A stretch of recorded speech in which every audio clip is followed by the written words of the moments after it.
I recently got my hands on a Casio CZ1 phase distortion synthesizer from 1986. It's full of a lot of really cool sounds, so I sampled it and built the Casio CZ1 Ableton Live pack. And this pack contains all 64 presets that I multi-sampled at different velocities, so you get different timbres with every keystroke.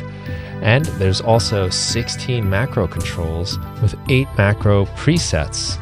So you kind of really get like 512 sounds with this instrument. Right now the music is made entirely with this pack, including the drums.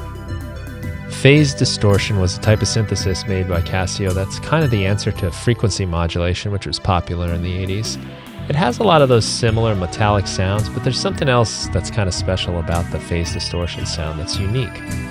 While programming these sounds in Ableton Live, I also used the sampler's frequency modulation features, so you kind of get the best of both worlds.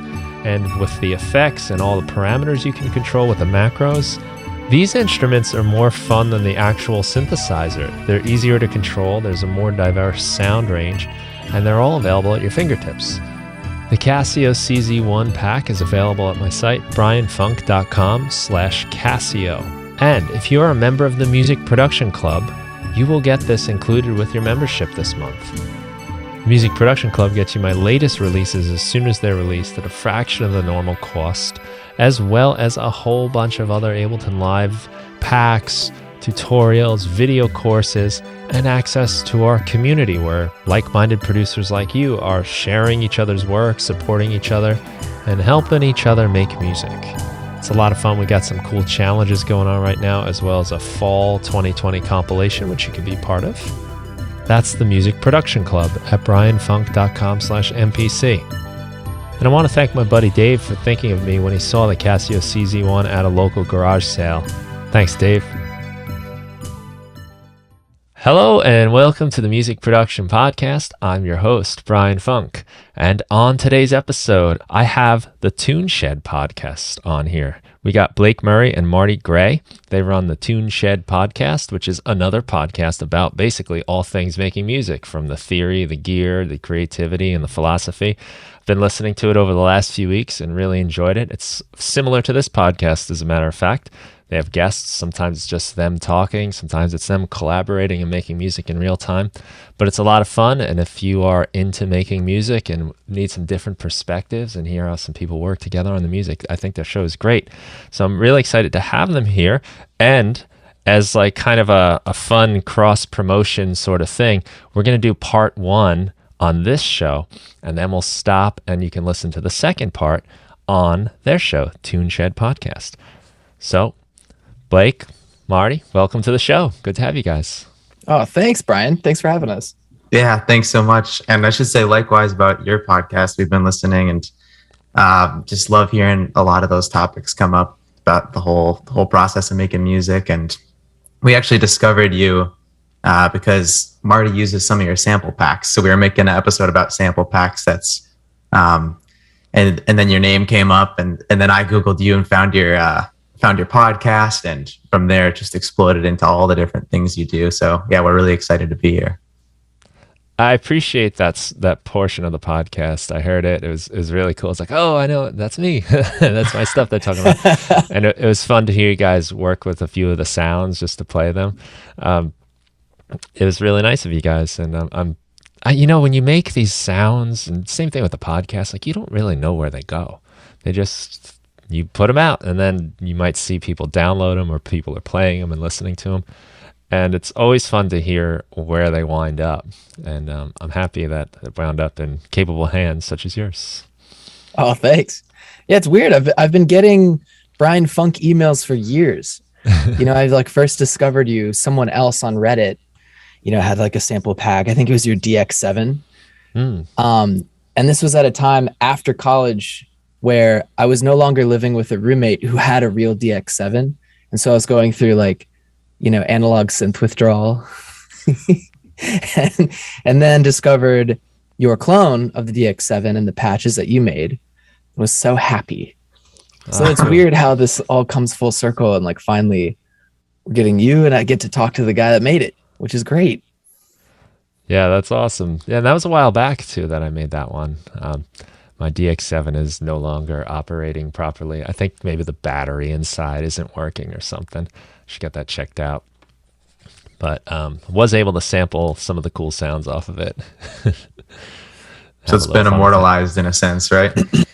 Yeah, and that's the fun of it, honestly, is like it not only can you capture the sounds and then you don't have to lug around a big old DX7. This thing's heavy. I don't know what is in there, but it is heavy.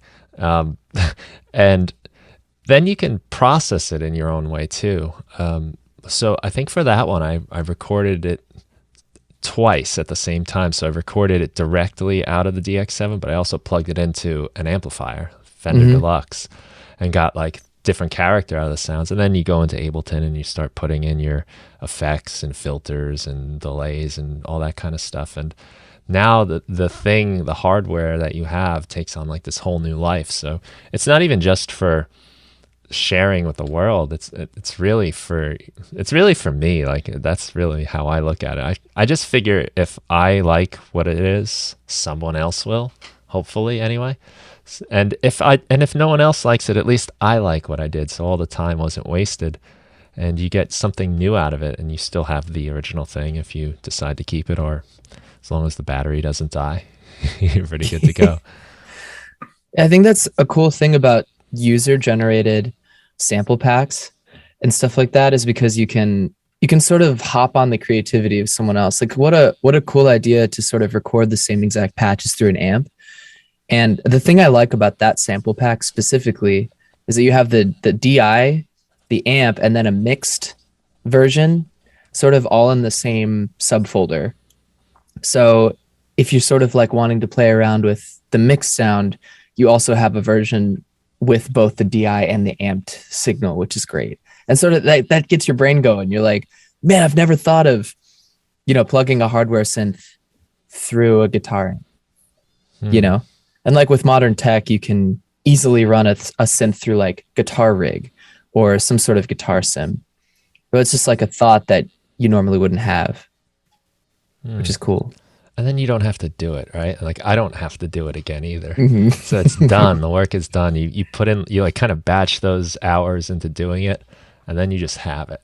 And I really think that's one of the keys to developing your own sound, is to have interesting sounds and different sounds that, because we all get the same stuff inside our DAW and we can all download the same stuff off of Splice or whatever it is. But it's when you start processing it and when you start playing around with those sounds that they become yours. So there's nothing wrong downloading, say, off of Splice, but when you start processing it in your own way, now it's a new sound. It's something totally different. Definitely. Yeah, that's so true. I love the idea too of getting to know a little batch of sounds really well.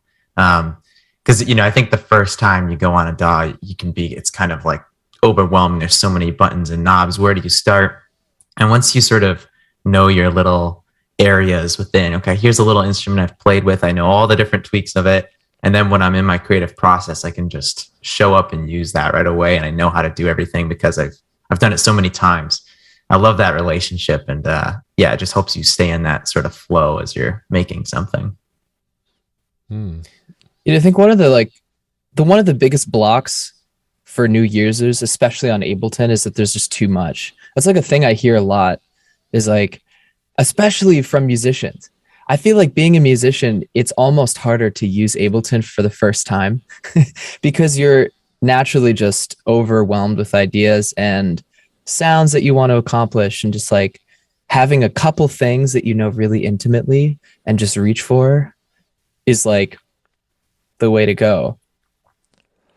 This is the funny thing. It's like you don't realize what your dream come true really means. When I was growing up and using like a 4-track recorder and only had a guitar and a microphone, and that was it. I've dreamt of all these sounds, and I would do all I could to make a new sound, whether it was plugging the guitar through effects or putting the vocals through that or a drum or something.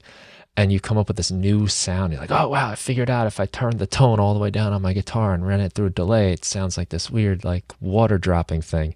And that was like a sound you used all of a sudden.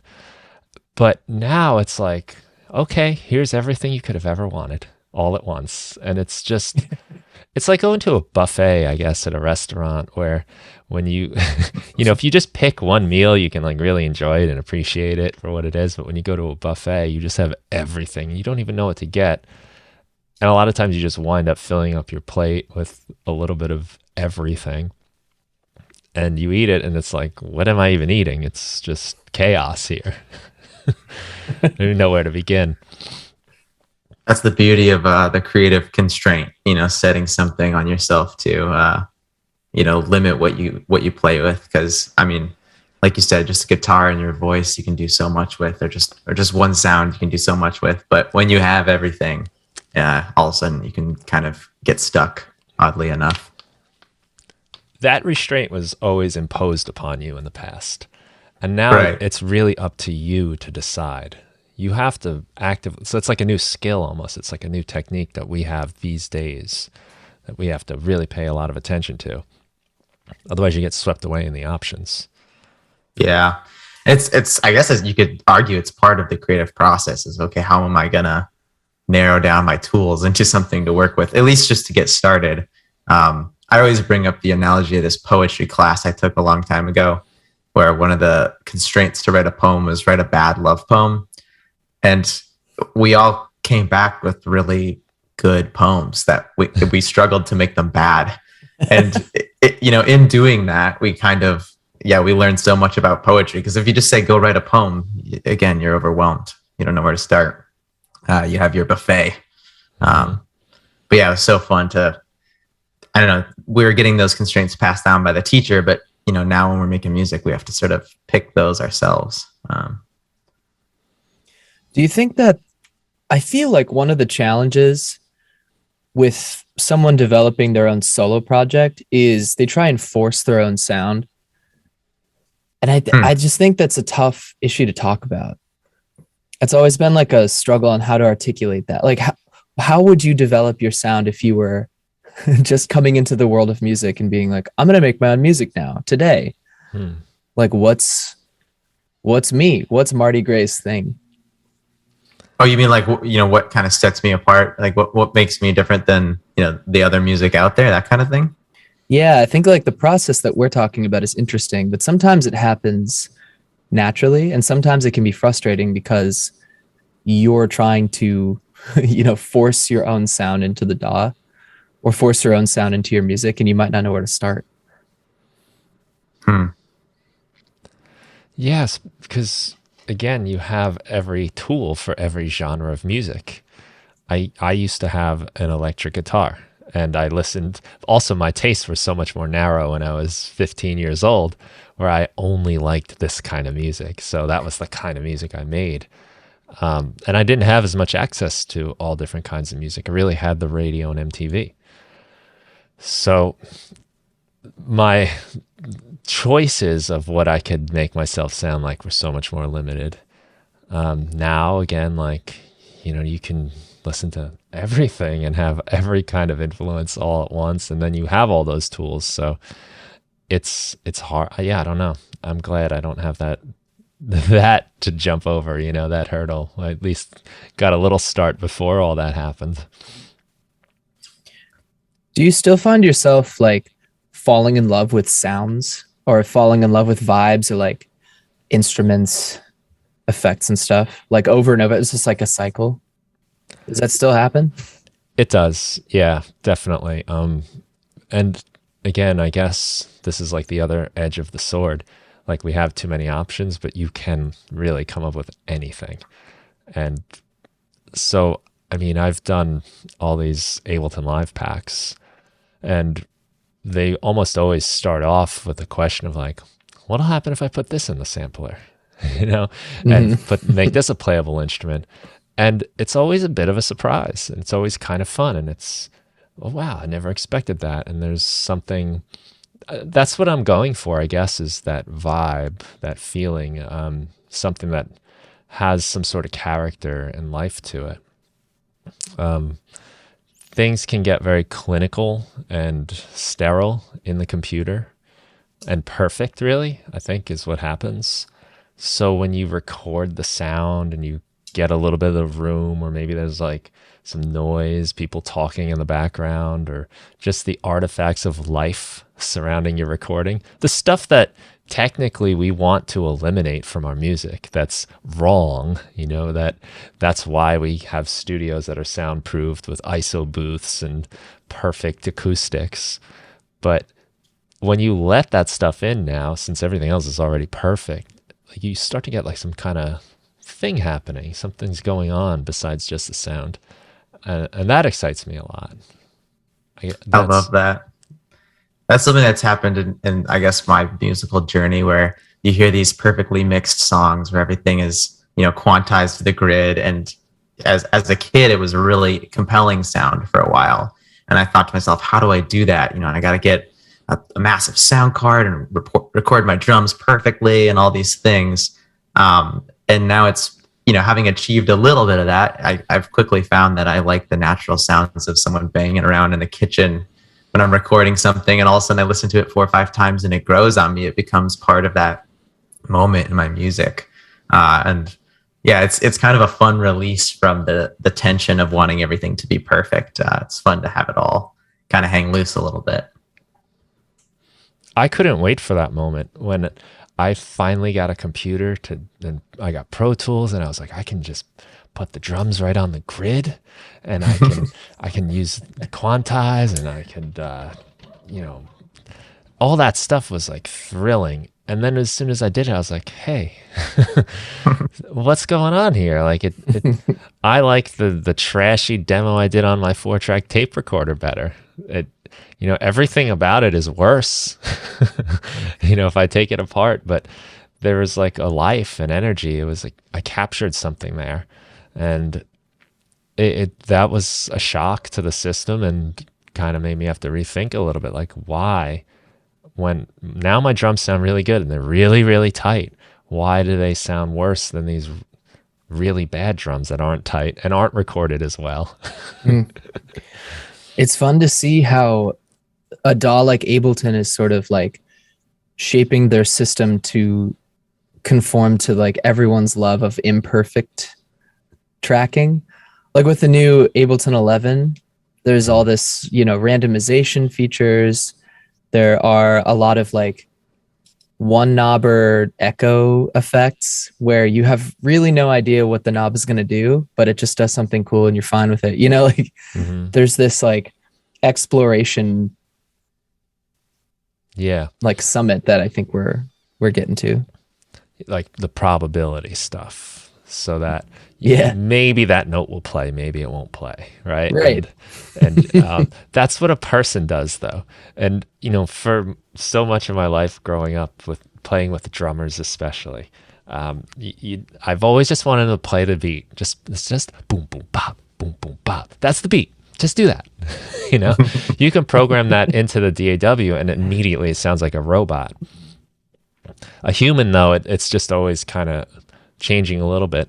But the reality is, with like most people, like a drummer can't resist going boom boom bop, boom boom bop. Boom. They add the little notes in. It used to drive me crazy.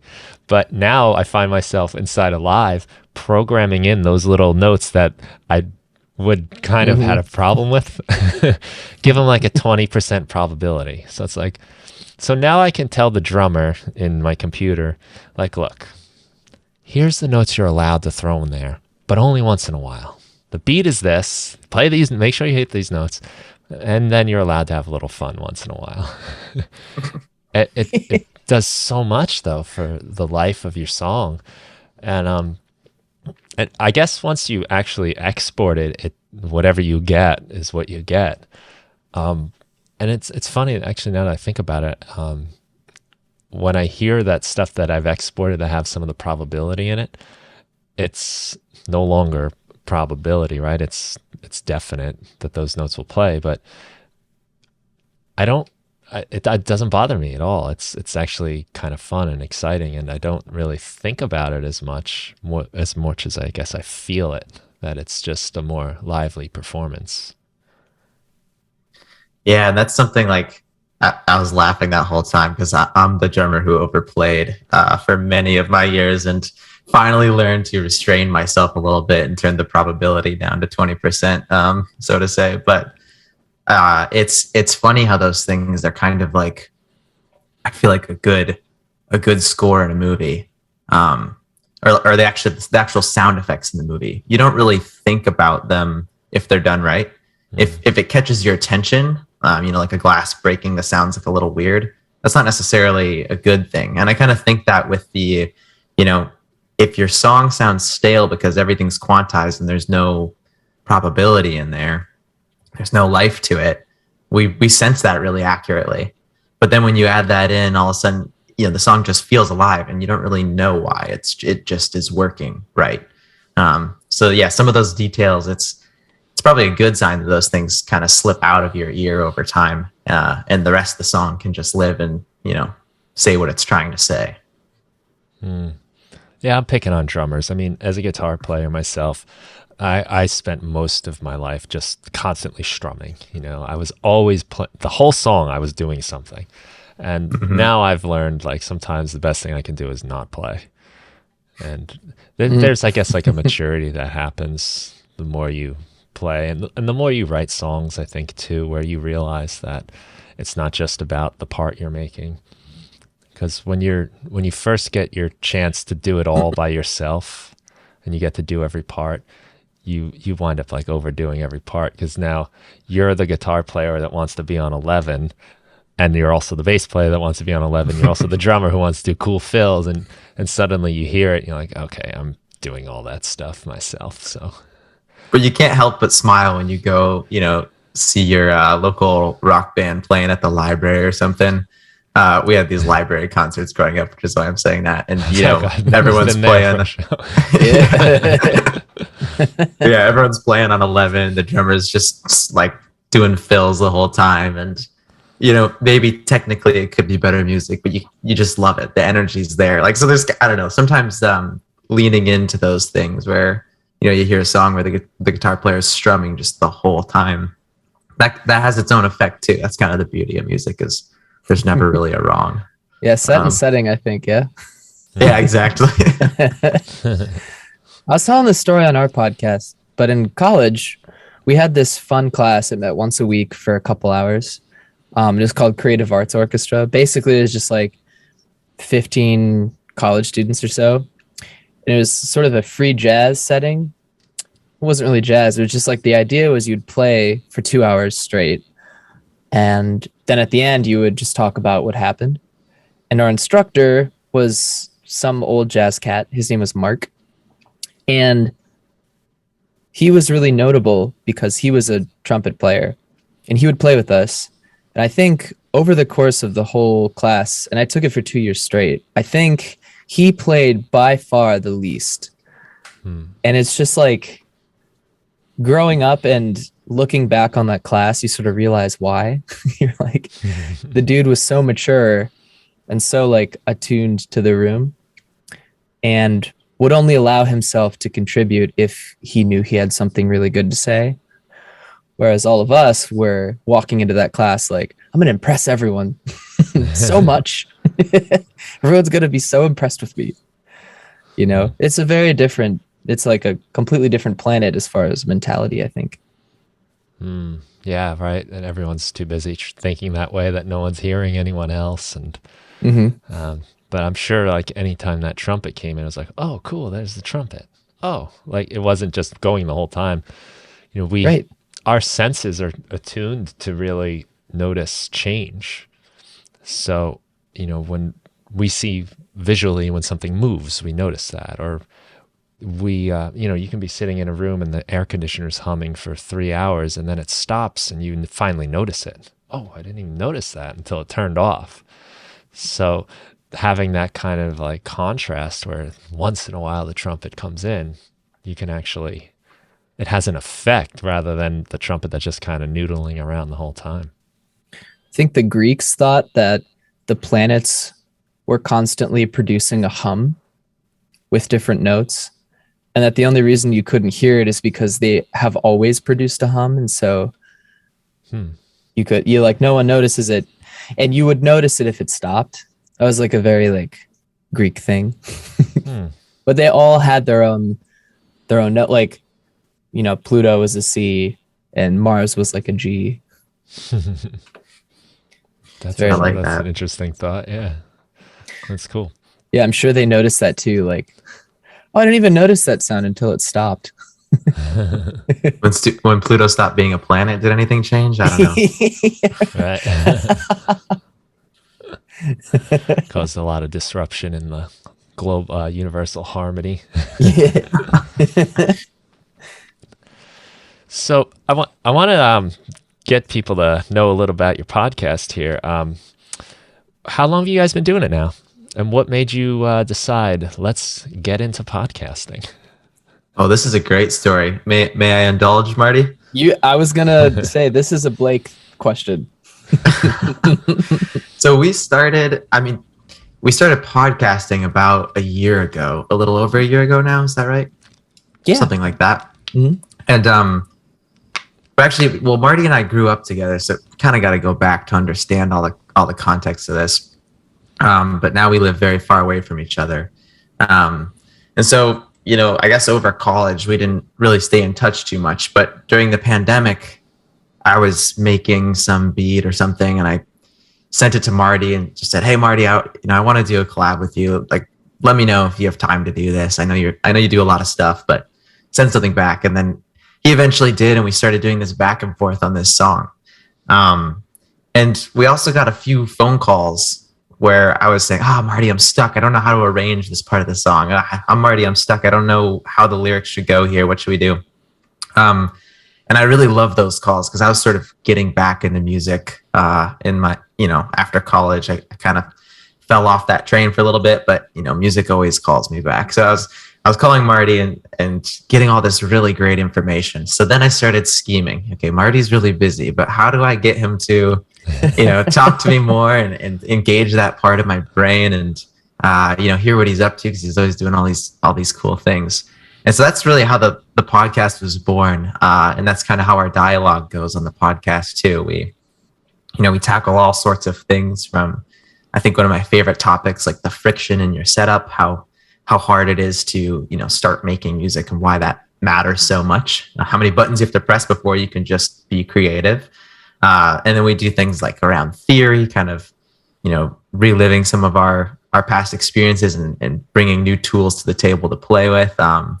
And even, workshopping songs and just making music on air and things like that. So yeah, that's kind of how the whole thing started. And yeah, we've been rolling ever since. Did I miss anything there? Yeah, you nailed it. You nailed the origins. I think if you were to like distill our podcast into one philosophy, it would be that I think we both believe that one of the big barriers of entry to making music, especially in a DAW, is that there are so many things to do. It's like, it's very overwhelming. I've heard countless numbers of my friends who don't work in the DAW say, I have Logic or I have Ableton, but just like starting it is so hard, And I think that's a relatively new problem. And so I think our belief is that we want to help people, make decisions and help them sort of like get the ball rolling and maybe inspire people with like one or two things to get them started. Yeah. And so I think as far as education, that's our angle. And it relates so much to what we were talking about too, kind of the dialogue between, okay, I only have my guitar and my voice versus, okay, I have every tool on the planet. And we kind of talked through all those pros and cons, but that's why our episodes, they really focus on one little thing at a time. And we say, hey, here's a new tool that, if you're not feeling creative or you just want to think about music but not do anything for a little bit, here's something that, you can throw in the back of your brain, and at some point it might come up and it might not, and it doesn't really matter either way, but it's kind of we call it a tool in the tune shed. That's our really bad kind of phrase we've made up. But yeah, that's kind of how we think about it and break it down. That's if you've ever gone back to recording on a 4-track or something like that, or like just even like a digital recorder that's dedicated, you plug in and you hit record, and there it is. And that's it. And when you're done recording that one track, there's no, should I add plugins? Should I EQ? Should I edit? Should I chop? No, you just now go to track 2 and just record. And there's all these decisions aren't even a factor. I mean, even when you open your DAW, you have to create the tracks. And is it going to be audio? Is it going to be MIDI? Like right out of the gate, there's a bazillion choices. And, it's overwhelming. And it's refreshing to go back to those old ways of just, boom, all right, it's on, let's go. You said something you said something really important, which is with a 4-track tape recorder, you just press the arm button and you press play. It's like we talk so much about friction on our podcast. Like Blake said, there's just like a lot of steps that you have to get right in order to start recording, right? And I think it's just useful to talk about recording in a way that's like you have to, set up your perfect system, a system where you can go into the DAW and you can just press record, or you can just drag in a preset and there it is. It's I think like the biggest hump for new musicians when they start to record in a DAW is like, I don't even know how to record. I don't know how. It's like that, and that can be really frustrating. Yeah. Audio interface, inputs, like all of these choices, like that right there is a lot. And yeah, I can understand like a lot of people just saying like, I don't even want to do that. I've got my little system that works here and I'm just going to go with it. Mm-hmm. Yeah. And I think it's important to, that's sort of the magic of what you do a little bit. I recently, I think a week ago, preparing for this podcast, went and downloaded your lo-fi pack, your lo-fi effects pack. I thought it was really interesting. And I think a lot of people have sort of an interest in making lo-fi sounds, but don't know where to start.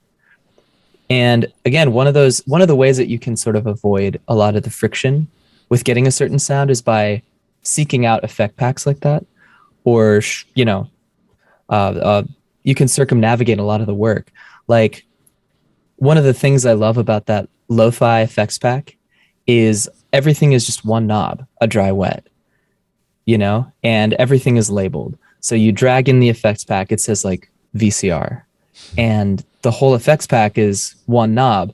When you blow out the effects pack, there's all of these like Ableton presets inside, all sort of doing something. And I find that so seamless and so easy. Yeah, that's I like doing that sort of stuff more and more lately, as I've learned more about production, EQing, filtering, and yada yada yada, synthesis especially.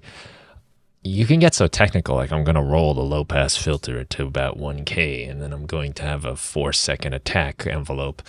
And I kind of like to think of it more like in abstract terms, like this knob is like blanket.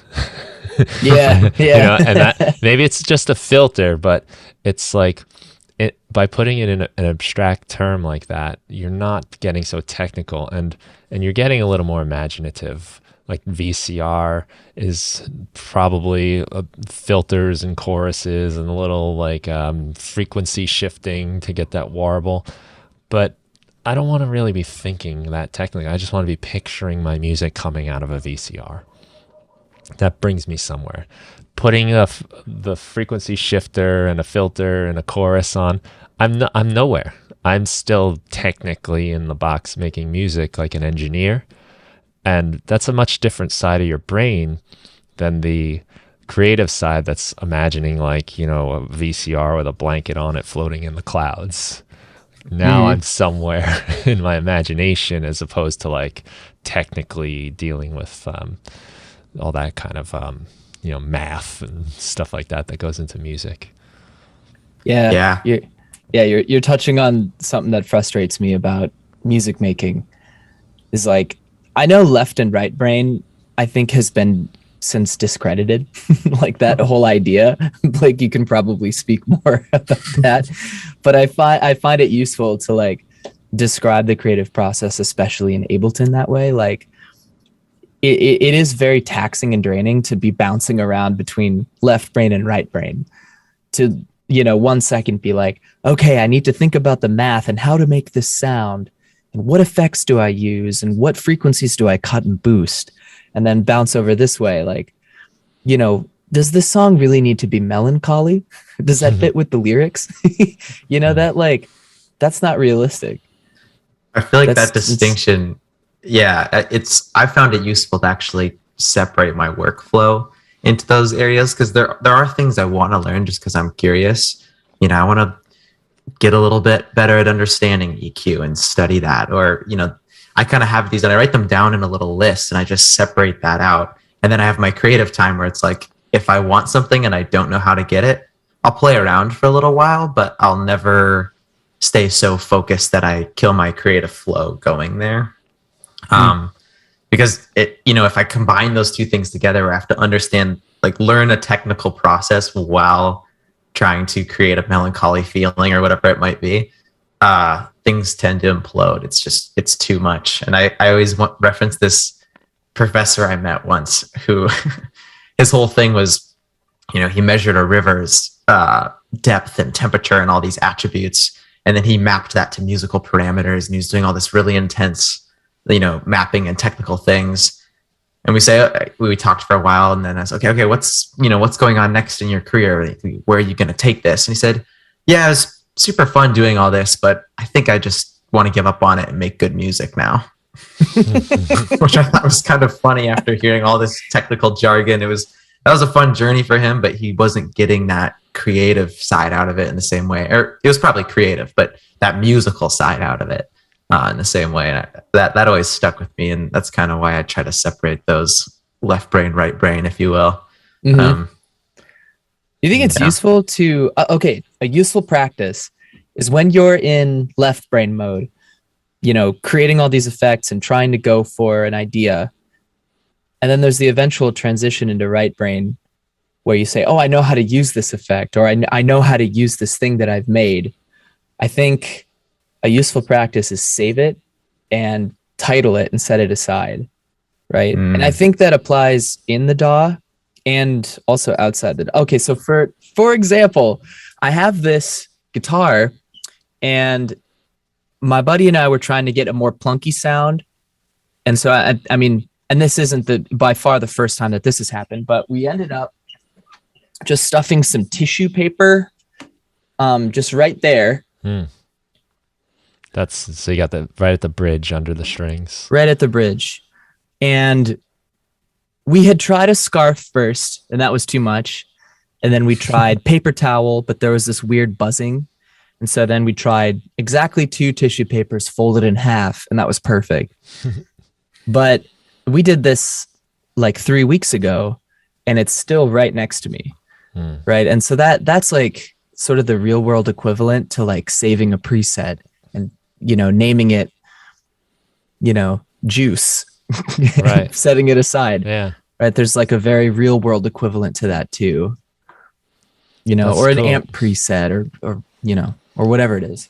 That is something I've done in the past myself, not with tissue paper, I think, just regular paper, just a little slice, maybe like a half an inch, thick, and then just weave it between the strings right at the bridge. And this just goes back to those old days on the 4-track where if I wanted a new sound, I had to figure something out. Nowadays, I'd probably put like a bit crusher or something on the guitar just to get that kind of like sparkly sound that it gives you. It's not the right word, but it's kind of like a rattly, sparkly sound. And because that's just easier, right? But back in the day, they were like, sometimes I wanted my guitar to sound more like a banjo or something. So I would do that exact thing, would weave the strings or with the paper, and it creates that. It's like a preset now that you have for your guitar. That you have like this new thing to work with. And yeah, technically, I don't really know what it's doing. The closest thing I can think of is like a bit crusher to kind of get that high frequency stuff of the paper rattling on the strings, but it's not the same. And having that approach is, it's more fun than a bit crusher to me. It's it's real, and it's probably a little different than what you have on yours with the tissue paper. But when I hear those tracks that I ever made with that, it's like, oh yeah, I remember doing that. That little effort to like prepare your sound, prepare your instrument and get something new is pretty cool. It's fun. Yeah, it can be motivating. It can motivate you to use it more when it's yours. Yeah. I was going to say that too. It like once, the difference between doing a sort of, I guess, quote unquote, synthetic version versus a real version, how do you then go use that version in your song?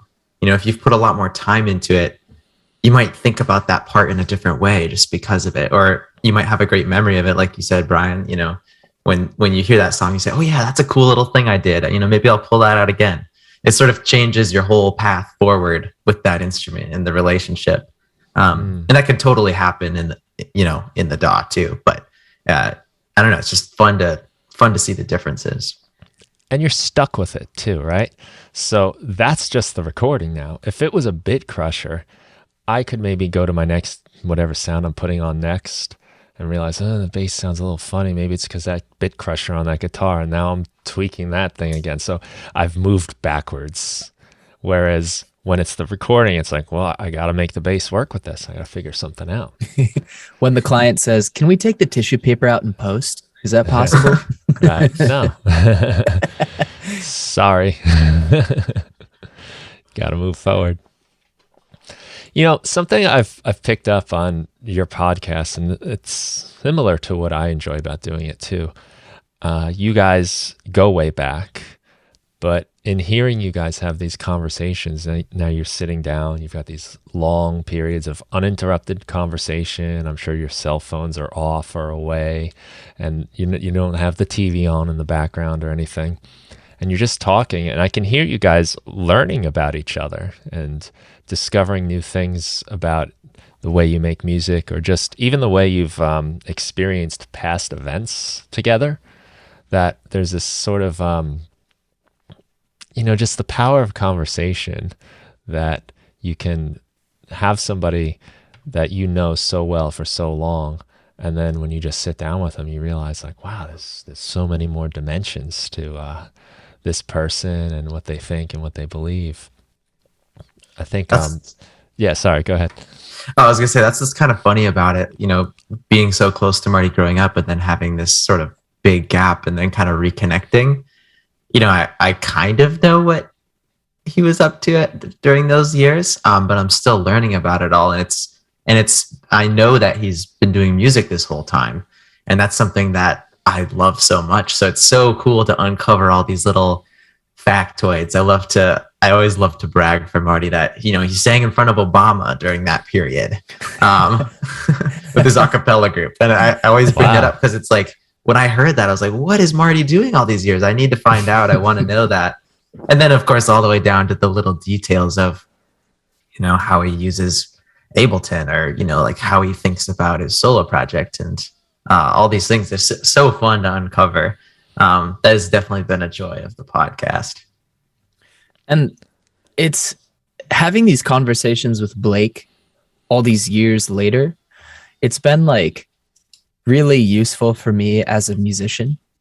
And like, there's all this interpersonal awesomeness too, like getting to know Blake X number of years after, sort of like knowing him in high school, right? But as a musician, it's been really valuable because Blake has a really different relationship to music than I do. And he sort of like fostered that relationship in such a different way. And I feel like it can be easy as a musician to sort of surround yourself with other musicians that have the same relationship to music that you do, right? A really intimate, everyday work relationship. My relationship to music has always been really critical, really in depth. You need to understand everything that's going on. And Blake's relationship to music has taught me a lot about not necessarily what's wrong with my approach, but what I've been missing this whole time. A lot of the interpersonal stuff, a lot of the intuition based things about music, your emotional relationship to music without all of the analysis. That is so important, And so that's been sort of super fun to discover and honestly really humbling. It's funny you mentioned that, Marty, because to me, my relationship with music is kind of funny in that it's always been a struggle for me, and I've always been trying to, overcome these barriers to making music. So, music school was one path, right? But what I really learned there was a whole bunch about theory, which is a great tool, sure. I mean, it's definitely helped me find my way in some ways, but there's more barriers that are more relevant. And so I spend so much time thinking about that. And just that drive to make something keeps coming back. It's really one of the things in my life that has always come back full force. If I stop making music for a couple weeks, then I just feel it come back and I need to keep doing it. And so, that struggle is kind of a blessing and a curse in a way, but it makes me think about that a lot. So what am I going for? What's the next thing I need to learn? How do I want to approach this? Do something small, do something large. There's 100 different ways to go about it. But I guess that's the fun of it all. And Blake, you said that you guys actually haven't seen each other in person since you started the podcast too, right? Yeah, I find that hilarious. That is funny, yeah. Yeah. I mean, I just assumed you guys were together the whole time when I was listening. I didn't know that. Well, that's a good thing. Yeah.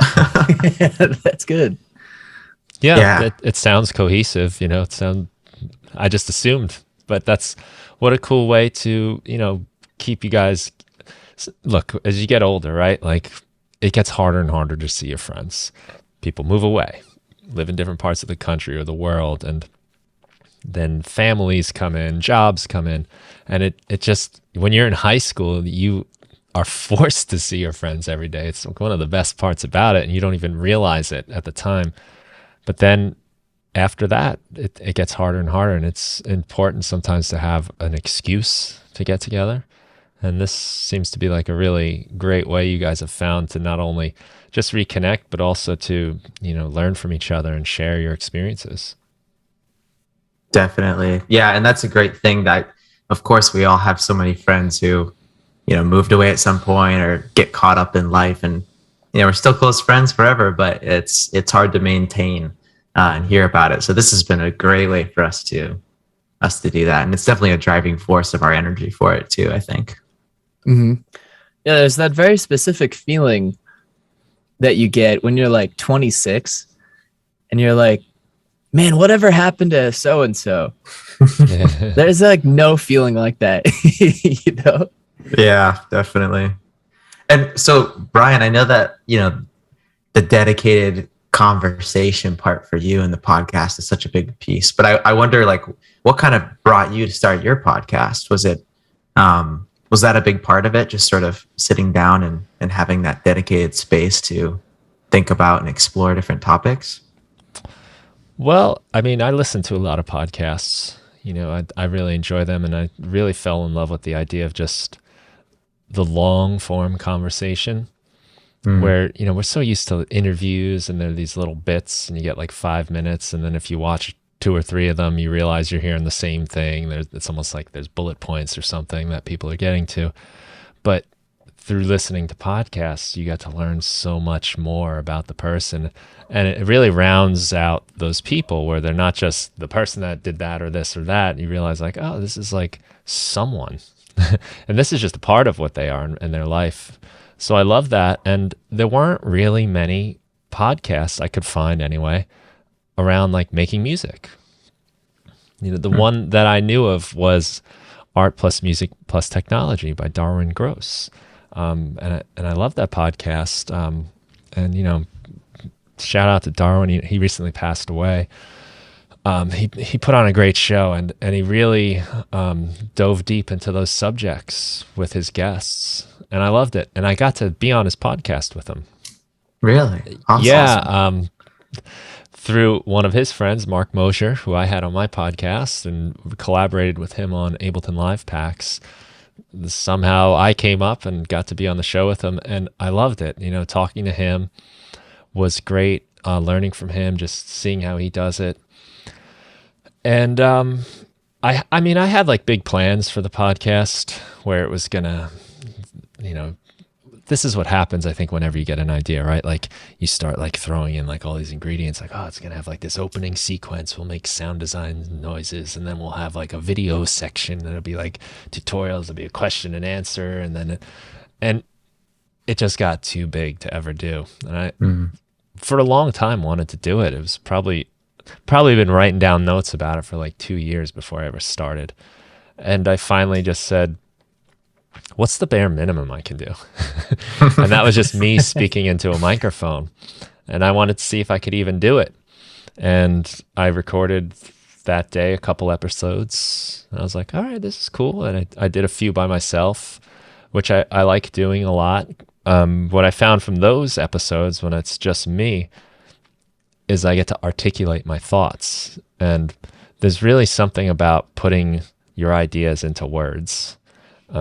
If you take like even like a to-do list, right? Like when you got I got a lot of shit to do this weekend. You start feeling stressed. They're all swirling around in your head, and oh my God, and it feels like you got a million things to do. Then you write down your to-do list, and you're like, it's 4 things. Yeah. And it's like, oh, okay, it's not that bad. So, and I could do that. And the same sort of thing happens when I try to put all this into words, into language. And that's really like the beauty of language, is that we can take really complex ideas like music and just call it music. And now, like, instead of having to be like, that thing when like sounds go together and they kind of work and they move, and like, we just say music. So it's like therapy too, I think, where you just kind of, when you can put a name on something, when you can label it, when you can identify it, it really helps you just consolidate a world of swirling thoughts into a simple idea. So I really enjoyed it for that too. And then when I started having guests on, I was just like, oh my God, this is great. It's almost like some kind of like cheat. Like I get to talk to all these incredible people that are doing all these awesome things and learn from them and ask them exactly what I want to know, just for publishing it. All I have to do is publish it, and like people want to do it. I couldn't believe it. And it's been like the never-ending masterclass of college to speak to all these people, to speak to you guys and learn about what you do. I would do it if it didn't get published, if it wasn't going live, or on the internet, or when it's not live, but if it goes on the internet, I would still love to do that. Just the chance to talk to fascinating people that are doing interesting things in music. It's inspiring. I learn. I feel like everybody should start a podcast just as an excuse to talk to interesting people and learn from them. That's awesome. Yeah, it was my excuse to talk to Marty, and then you should have seen our reaction when you emailed us back that you were down to do this collaboration. I was calling Marty and yelling on the phone. I was so excited. It's so cool. Good to talk. It's got to be really cool to share that with somebody too. To have Marty and you got Blake, just about the show. Being like a solo podcast host, you don't always get like that person to be like, yo, guess what? Hey, we're around anytime. So yeah, but I get that energy from what you guys do. It's really cool that, energy is contagious. So enthusiasm creates enthusiasm, and just like negativity would create more negativity. You pick up on that on your show, that you guys are having a lot of fun together, and that collaborative thing starts happening. Just like when you play music with other people, how you fuel each other, and things that would happen, that would never happen by yourself suddenly start to happen because you've got that other person to bounce things off of. Yeah, it's the very nature of collaboration.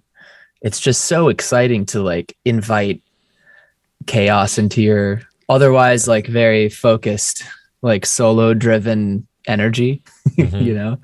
And like, I don't know, during one of our episodes on formants, I think Blake said something like, I wonder what would happen if you just put this formant shifter on like the entire choir stack.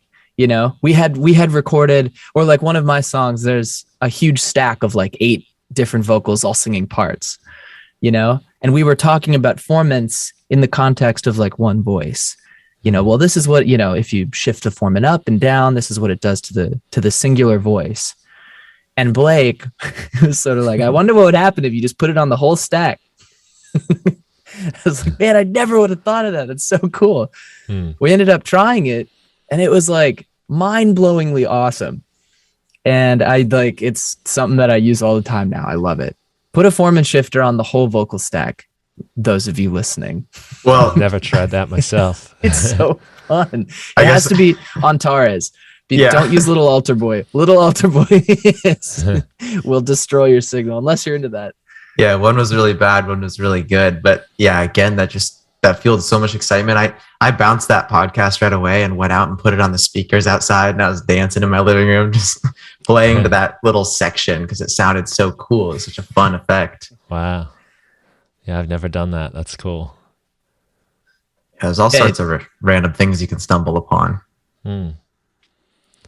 Yeah, that little, other voice. Just say, hey, what would happen if you do that? And I've had it too, where people that more like beginners would say something, and it's like, oh, I would have never done that because I know you're not supposed to. And then you try it, and you're like, damn, that's so cool. Yeah.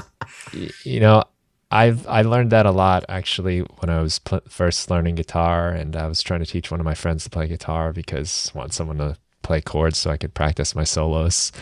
And you didn't know any kind of like music theory, any scales or anything. Not that I knew much, but I understood like what chords were in the major scale. And then he'd come back like playing these chords he threw together, and it's like, that you're not supposed to go there, but wow, it sounds really cool. And it kind of blasted away like my ego in a good way. That like as you start to learn something, you think you know what you're doing, and you think you got it figured out. And then that was like the moment when that kind of like peak of my confidence or ego really was like smashed into say like, hey, there's a lot of ways to do this. And just because you learned a few things here or there doesn't mean you learned anywhere near to as all of it. So there's so much to go. And sometimes just having like a new perspective, even if it's a beginner, even if it's somebody that doesn't know what they're talking about, not that putting the foreman on everything is a beginner idea, but you know what I'm saying, right? Like, just totally. have somebody to like come out of left field once in a while and just say something that you just never would have thought of. Because maybe you read the manual like about auto tune and all of that, and you're not supposed to put it on multiple things at once. It tells you like put it first in the chain, and all these like rules to it. Yeah. Then, well, what happens if I don't? What if I do this? Yeah, I love that too. There's something really cool about, I guess, all art in general, which is like humans understand quality in some way, and it's not even a skill. It's just built in. You don't have to have any background to say, I like this song, I don't like that song, or I like this part, or whatever it is. And so the idea generation from everybody who has different perspectives, if you know a bunch of rules that you're following, you have a perspective on what something might be. An absolute beginner can still sense that quality, but they have a totally different perspective. So every opinion is always valid because we all have this sense of, good and bad isn't the right word. We have a sense of what things are. We have a sense of the quality of really any art. You could say it about a painting too. We kind of know what we like in a painting. Or it'll make us feel unsure, but we know something about that painting, which is really cool thing to play with in music. And very humbling, like you say too. Like you can never be infinitely creative and see something from all angles. You need other people, or other people can be a massive tool to help you really get new perspectives. Mm-hmm. I had a buddy in college who we were hanging out together, and he wanted to come to like an open jam with us. And this was like a kid in the acting school, you know? And so we like show up in this college practice room playing a little bit. He's like sitting off to the side, and he's like, "Hey, can I play?" And we're all like, "Okay, like, what do you want to play?" And he's like, "Oh, I'll play piano." I was like, I didn't know you played piano. He's like, "Oh, I know. You just play the black keys. It sounds great." You know, like that. There you go. That mentality can sometimes like blow your mind a little bit. Yeah. You're like, "Oh, you just figured out a simple hack and you have the confidence, and there you go, Right. off running." You've got like pentatonic, right? Yeah, he had no idea what that was though. Yeah. He's like, "Hey, you just play the black keys. Yeah. Easy, dummy." Fair Know enough. that. Yeah. Yeah, it's like a door gets open that you didn't even know was there. Mm.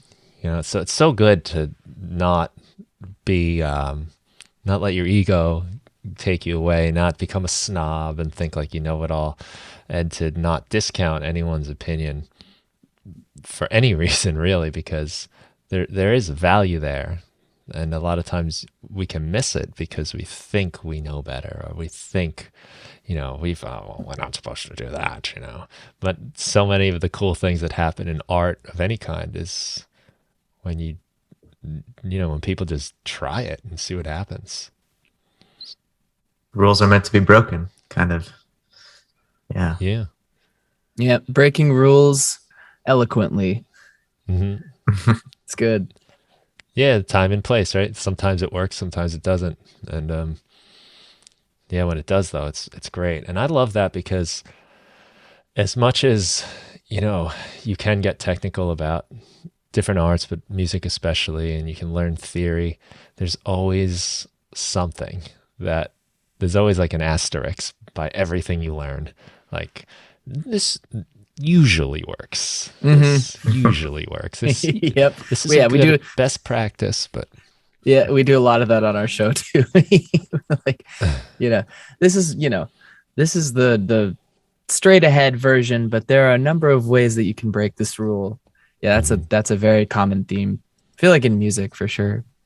That's the beauty of it, right? You have a rule to guide you in some way, just like constraints, which has come up so many times already. But you put this constraint in to guide you, and it's probably not the right call to actually stick to that constraint perfectly the whole time. But you still use it to choose a direction, and then you break it at the right moment, and that whole process is so fun. Yeah, I encourage people when they are making tracks to come up with some sort of guideline, some sort of target. But if while you're making the song and you find there's a reason you should break it, like, listen, follow your ear, follow your heart, I guess. And don't worry about it too much. If it adds to the emotional impact of the music, like, do it. That's really the goalpost, I guess, is like you're trying to create some sort of emotional impact on some level. So the guidelines are important because you have infinite options. But if you see the opportunity, you gotta let it happen, let it do what it's got to do. Definitely. I love that exploratory aspect too, where I don't know if you guys ever feel this, but a lot of the music I make, I don't feel like I actually made it. I feel like I'm just going along doing something, and then I say, "Ooh, I like that." And there's something I stumbled upon, and "Ooh, I like that." And then it starts, "Oh, this kind of sounds like this." Or I want it to have this feeling. How do I do that? And then I go explore somewhere else until I find it. So there's such a key part of, to make the music, you got to show up and play around. Yeah. It just almost doesn't feel like it's mine. It's just an exploration. That's a fascinating way of describing it. Yeah, I've never met someone that is like, well, I had this dream of creating this like, pop rap country song that sort of had this Eastern element. So that's exactly what I did. And I nailed it. I got exactly the song that was in my head. Yeah. Like that's not a realistic way of thinking about making music. Funny You are enough, sort of though, stumbling your way upon your art. that is like the story of Mozart and Beethoven, though, isn't it? It's sort of they hear these things in their head and then they put it to paper, and that's how it was written down and glorified. But I do not really relate to that process at all. That exploration is 100% of what I do. Yeah, I like to think about it, because like people say, like, do you hear music in your head all the time? Like once in a while, you might get like those ideas, like, or you hear a melody and you're like, oh, okay. But most of the time, it's more like fishing, like swinging a net around in the air, or even like the kind of like Michelangelo making the David, saying like David was in there. I just had to take all the other parts that wasn't David off of that big slab of stone. Oh yeah. It's like when you get a song, it's like, I got one. Like I found one. Yeah. I discovered something. And there's this like, and the rest of it is almost like focusing the camera on it, where you're just really trying to clarify the idea and bring it to life. And that's, for me, when it happens, is that moment when like there's some sort of like theme or image or like idea that happens, and then it's like, okay, now we have to clarify what this thing is. But it's very rarely like, oh, I just had this thought in my dream and this thing came out. It was perfect. Brian, how often do you try something in the music that you're making and then end up saying, and then you just throw it away? I feel like that's a really useful process too. Like, you mean like ideas that don't work out? Yeah, like you have like a verse and a chorus of a song, or like you have the bass and drums of something that you're producing. And then you think to yourself like, oh, it'd be really cool, like a Rhodes piano with a lot of chorus, or like some weird synth. And you try playing around with it, try noodling around, and like nothing is working. And then you just like scrap it and try another idea. I mean, probably as often as I try something that works, maybe even more often. It's like, again, maybe like fishing is a good analogy. It's like, I got to throw the line in another spot in the lake. There were no fish in the Rhodes piano area of the lake today. Yeah. Yeah, I tried a lot of times. You try a sound, it just doesn't work. And sometimes it might just be my own fault. It might very well work fine. It's just I'm not hearing it. It's not coming through. There's a lot of trial and error, though. A lot. And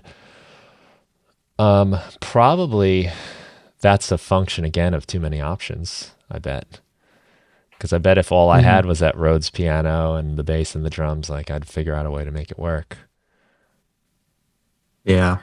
I relate to that so much. I've been doing this thing recently just because, I think a lot of people probably feel this too, but I don't like throwing things away. Oh, I made that. Like there's a gem here. There's something that I wanted to record, but I don't know what to do with it now. I've just been saving them in a big folder in the background. And sometimes I return them, sometimes I don't. But it's just sort of this bank of, background ideas that they're not gone completely, but they're just not in my focus anymore because of whatever reason. There doesn't even have to be a reason. It's just I couldn't figure that one out. I love that organization because I'm always scared to throw things away, even though that's a very critical part of music making too. Just deleting things or just making things solid and allowing no more changes at some point. Yeah. That's one of the hardest skills to refine, I think, is just like knowing when something isn't going to work and then knowing what to do with that thing. Because sometimes, at least for me, it's like I have so many things that I want to put on the paper. And sometimes it's just the fact that I can't play the instrument well enough to like do the song justice, And so it's like, okay, what do I do about that? Do I play it better? Do I get better at the instrument? Do I call a friend? Do I use a substitute? Do I use a plugin? It's or like MIDI. So it's like that is very difficult to teach. And it's one of those like trial and error things. I feel like it's a tough skill. Definitely. That happens a lot towards the end too, when maybe I have enough already. And then I still, because I have infinite tracks, like why not try to add an infinite number of other details to it? Mm-hmm. And a lot of times when I come back to that stuff, I realize I should just take that out. This is better with fewer elements. I like that sound is in the way of the vocals. It doesn't need to be there. It's better without it. I feel like that's a very freeing process too, when you can just turn something off and say, wow, that's, that space is doing more than that instrument was. And I'm happy with that. Yeah, I remember that blowing my mind too. So it's this like very young audio engineer in the studio with a very old mixing engineer. He's like, this is competing with the vocals. And my brain is like, okay, well, with that layer, you'd have to cut, 100 and maybe like boost 4K in the vocals. Then that would solve everything. And the engineer just like pulls the fader all the way down. He's like, just take it out. It's like, oh yeah, it's that easy for sure. That's funny. It's true most of the time that you can just kind of take it away. If you got to do that much work to it, a lot of times it's just not meant to be. Yeah, and it could have been played really well. That part was probably amazing. That's the problem when you're doing everything yourself too, because you get so attached to every single sound. And sometimes it's nice to have someone else come in and say like, well, if you take that out. But I spent 4 hours trying to get that right. Yeah, exactly. So what? It's my favorite instrument. That they don't care. They have no emotional attachment to it, but we tend to have that. And that's usually why I think it takes me the next session of coming back to it. Just be like, ugh, no wonder I had to work so hard on that because it didn't really fit. But I'm starting to become more and more suspicious of the elements of my songs that took a long time to get right. Like, why did it take so long to get right? What's the deal here? I like that mindset. That's kind of cool. It also, like, just having that idea all the time lowers your friction, right? All of a sudden you're working on something super hard. It's like, well, maybe I don't even need this at all. And then your process gets sped up so you can be more creative. I might have to borrow that. I hope you can be more disciplined about it than I can. Yeah, Half the stuff I say and preach, like I know intellectually, but it's when you're in the moment, it's so hard because, like, oh, but look at this insane effects chain I came up with. And yeah. Well, it could just be difficult to wear like 5 hats when you're producing things on your own. Like, that was sort of the brilliance of how they used to do it in the, the 60s and 70s. They have all the band members in their own ISO booths, an engineer just thinking about all the math, and then a producer thinking about broad scope stuff. It was like a little corporation. Yeah. And when you're doing stuff on your own, like you're like having all of those internal conflicts with yourself and trying to wear like a million different hats and being like, you just can't possibly focus on making this part really good, but then turning around and also keeping the broad scope of things in the back of your brain. That's like, I don't know. That's why it's useful to come back and look at the song from fresh eyes sometimes, like as a producer would. Be like, oh, yeah, was I doing this because I think I'm really good at the bass?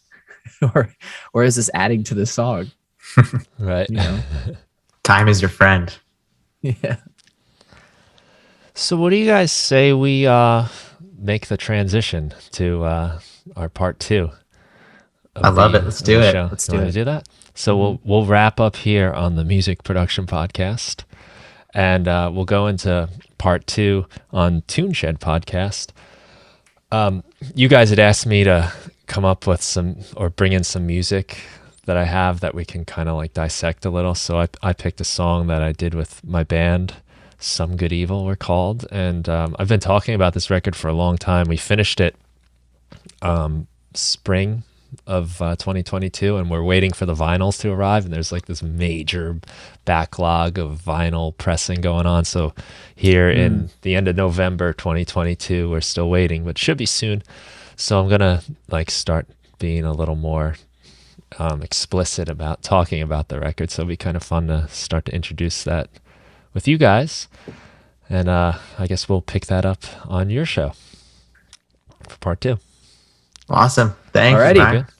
All right, cool. So we'll say goodbye for now and go to Toonshed Podcast.